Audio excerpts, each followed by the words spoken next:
ঘন্টায় 48 কিমি বেগে ধাবমান 100 মিটার লম্বা একটি ট্রেন 21 সেকেন্ডে পাহাড়ের ভিতর দিয়ে একটি সুড়ঙ্গ অতিক্রম করলো, তাহলে সুড়ঙ্গর রাস্তাটি দৈর্ঘ্য কত? অর্থাৎ ট্রেনটার গতিবেগ বলে দিয়েছে ঘন্টায় 48 কিমি বেগে, এবং ধাবমান 100 মিটার লম্বা ট্রেনটি, মানে ট্রেনটার দূরত্ব লম্বাটা বলে দিয়েছে কত, দৈর্ঘ্যটা বলে দিয়েছে 100 মিটার, এবং বলেছে সেকেন্ডে 21 সেকেন্ডে কতটা যেতে পারে, পাহাড়ের ভিতর দিয়ে যেতে পারে। এবার 21 সেকেন্ডে পাহাড়ের ভিতর দিয়ে গিয়েছে মানে ট্রেনটা পাহাড়ের দূরত্বটা আর সুড়ঙ্গতার দূরত্বটা দুটোই কমপ্লিট করেছে 21 সেকেন্ডে।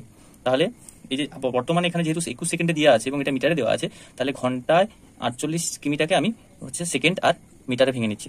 তাহলে 1 ঘন্টা মানে আমরা কত জানি, 1 ঘন্টা সমান জানি 3600 সেকেন্ড, আর কি জানি 4800 কিমি। 48 কিমি কথা অর্থ কি, 48 কিমি সমান 48,000 মিটার। তাহলে এখন কি বলেছে বলতো, যেহেতু গতিবেগ বলে দিয়েছে যে 3600 সেকেন্ডে 48,000 মিটার যায়, তাহলে 3600 সেকেন্ডে ট্রেনটি 48,000 মিটার রাস্তা যায়। তাহলে 1 সেকেন্ডে ট্রেনটি 48,000 বাই 3600 মিটার রাস্তা যায়।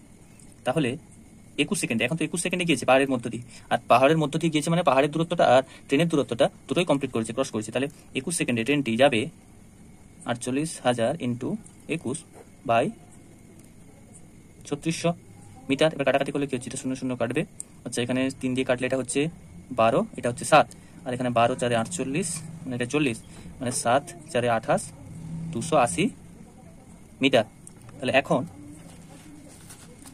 তাহলে ট্রেনটার লম্বা কত হবে না, ওই 21 সেকেন্ডের ট্রেনটি টোটাল যেতে পারে 280 মিটার, আর ট্রেনটার দূরত্ব কত বলে দিয়েছে, ট্রেনটার দৈর্ঘ্য কত বলে দিয়েছে 100 মিটার। তাহলে এখন ট্রেনটা তাহলে সুড়ঙ্গটা দূরত্ব কত হবে না, অতএব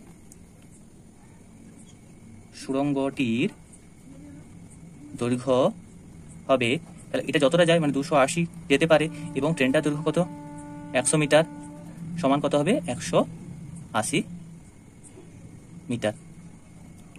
ধন্যবাদ। আর আগের ভিডিও একটা ছেড়েছি, আপনারা যদি ভালো লাগে চ্যানেলটিকে ফলো করবেন আর আমার পাশে থেকে আমাকে একটু সাহায্য করবেন।